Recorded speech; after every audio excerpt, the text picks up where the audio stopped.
मुझे अभी जाना होगा।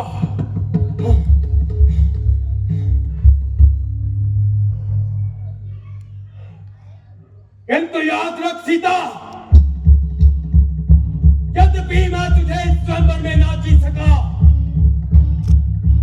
किंतु एक बार लंका अवश्य लेकर जाऊंगा, अवश्य लेकर जाऊंगा। जय शंकर, जय शंकर, जय शंकर।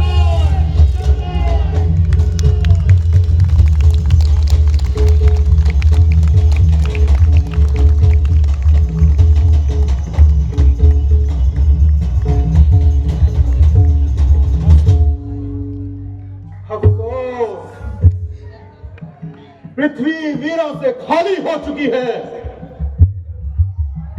क्षत्रिय वंश का खात्मा हो चुका है। नहीं तो ये एक साधारण सी कमान जिसके लिए सारा क्षत्रिय मंडल हैरान है, यदि ये सब मैं पहले से जानता कि पृथ्वी वीरों से खाली हो चुकी है तो मैं कभी ये स्वयंवर नहीं रचाता। मंत्री जी, तो मेरी पुत्री सीता अब तुम भर कुंवारी रहेगी।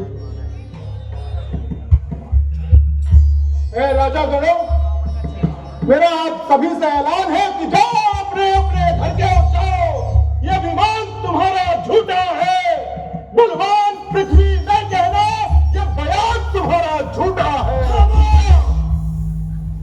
खामोश है राजा जनक, खामोश। अपनी जुबान संभाल कर बात कीजिए। ऐसे सभ्य शब्द आपके मुख को शोभा नहीं देते। राजन होकर किस कदर ज्ञानवान गुणवान, एक जरा सी बात पर हम वीरों का अपमान क्यों बिना विचारे कहते हो? ये शब्द तुम्हारे दिखे हैं, करते हैं घायल हृदय को, पर्ची है पांच से लिखे हैं। एक एक छेद है छाती में, जो किया है आपकी वाणी ने, सबको कायर ठहरा दिया बस इन सब की नादानी ने। यदि कुछ राजाओं से चिल्ला ना चढ़ा तो सबको कायर ठहरा दिया।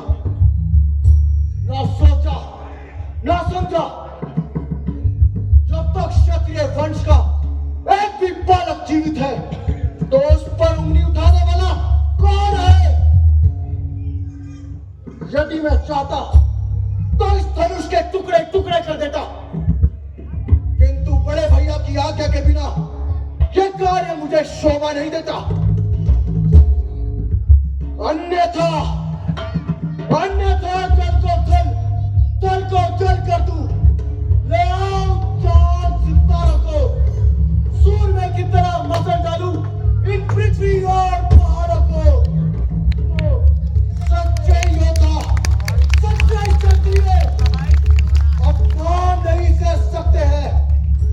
जिनको सुनने की ताव नहीं, वह चुप कैसे रह सकते हैं? रघुवंशियों के होते हुए ये जो कड़वी वाणी का डाली है कि पृथ्वी वीरों से खाली है, ये बात नहीं, यह गाली है।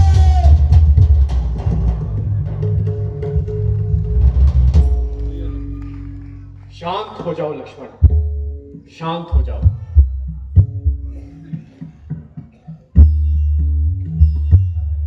भैया आप देखिए ना, राजा जनक किस प्रकार की बातें कर रहे हैं और ऐसे सभ्य शब्द अपने मुख से निकाल रहे हैं जिनको आपका ये दास लक्ष्मण कदापि सुन नहीं सकता। भैया यदि आपकी आज्ञा हो तो सूर्यवंशी तलवार मैदान में निकालूं और राजा जनक को इनके सभ्यता का मजा चखा दूं। नहीं लक्ष्मण, नहीं, शांत हो जाओ।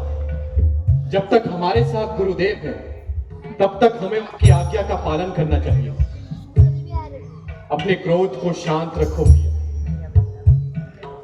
भैया, अभिमान त्याग कर कहता हूं, यदि हुक्म आपका पाऊं मैं, तो ये जीन धनुष तो चीज ही क्या, सारा ब्रह्मांड उठाऊं मैं।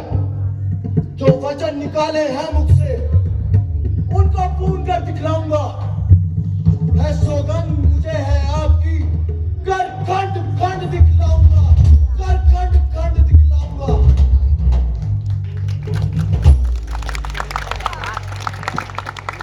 नहीं लक्ष्मण, तुम ऐसा कदापि नहीं करोगे, कदापि नहीं करोगे भैया। गुरु जी की आज्ञा के बिना हम कुछ नहीं कर सकते।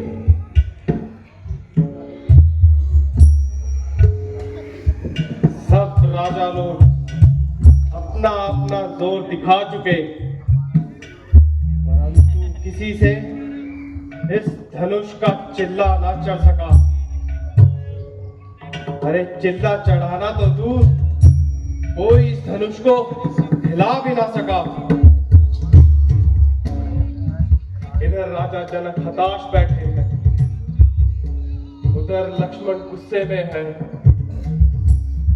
इसलिए अब फैसला करना ही उचित होगा। हे रघुकुल भूषण, अब किस बात की देरी है? सब अपना अपना जोर लगा चुके हैं, अब तुम्हारी बारी है। आओ बेटा राम, इन सभी राजाओं को चिल्ला चढ़ाना सिखा दो। परंतु गुरुदेव, राजा जनक ने हमें आमंत्रित ही नहीं किया। हम तो आपके साथ स्वयंवर देखने आए हैं। हे रघुकुल भूषण, हम आपको निमंत्रित करते हैं। जैसी आपकी आज्ञा। आयुष दीजो कृपा निधाना, कृपा निधाना, तोड़ू मैं शिव धन चापे पुराना। आयुष दीजो कृपा निधाना, कृपा निधाना, तोड़ू मैं शंकर चापे पुराना। आयुष दीजो सब देखे कौतुक नर और नारी, सब देखे कौतुक नर और नारी, तोड़ू मैं शिव धन लाऊं न मारी, तोड़ू मैं शिव धन लाऊं न मारी। सभा मार्ग प्रण करके दिखाऊं, गुरुजी करके दिखाऊं, खंड खंड कर वही में डालूं। आयुष दीजो कृपा निधाना, गुरुजी कृपा निधाना, तोड़ू मैं शिव धन चापे पुराना।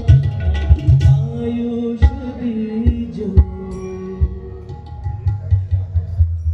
गुरु जी आज्ञा आपकी, सिर माथे स्वीकार। अब तक जो चुपचाप रहा था मैं भी लाचार। आशीर्वाद है आपका जब तक मेरे साथ, मुश्किल ये कुछ भी नहीं है, साधारण सी बात। लेकर तेरा आसरा चला करने यह काज। हे ईश्वर राख्यो मोरी, इस भरी सभा में लाज, इस भरी सभा में लाज।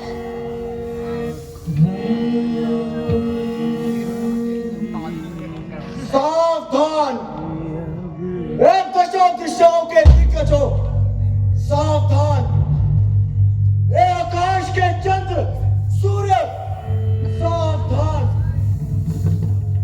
अब श्री रामचंद्र जी इस धनुष को तोड़ने जा रहे हैं। कहीं ऐसा ना हो कि पृथ्वी डगमगा जाए और भूचाल आ जाए।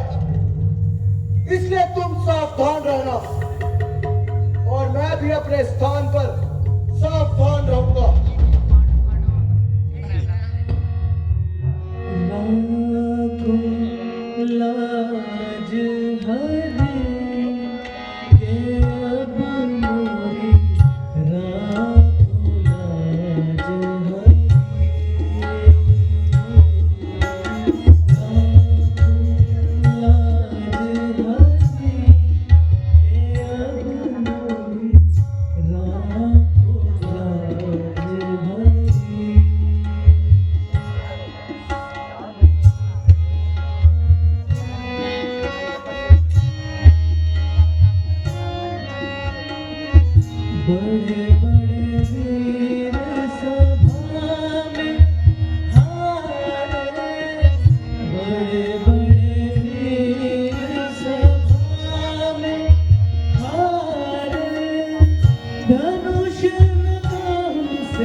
का परशुराम अब वही बहन सीताराम, लक्ष्मण और परशुराम तुमने रघुकुल वंश की राज कर दी है।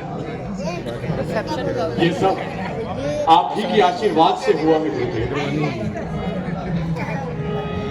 पुत्री सीता श्री राम के गले में जयमाला डाली। शांति से बैठा रहे इधर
अरे बस कर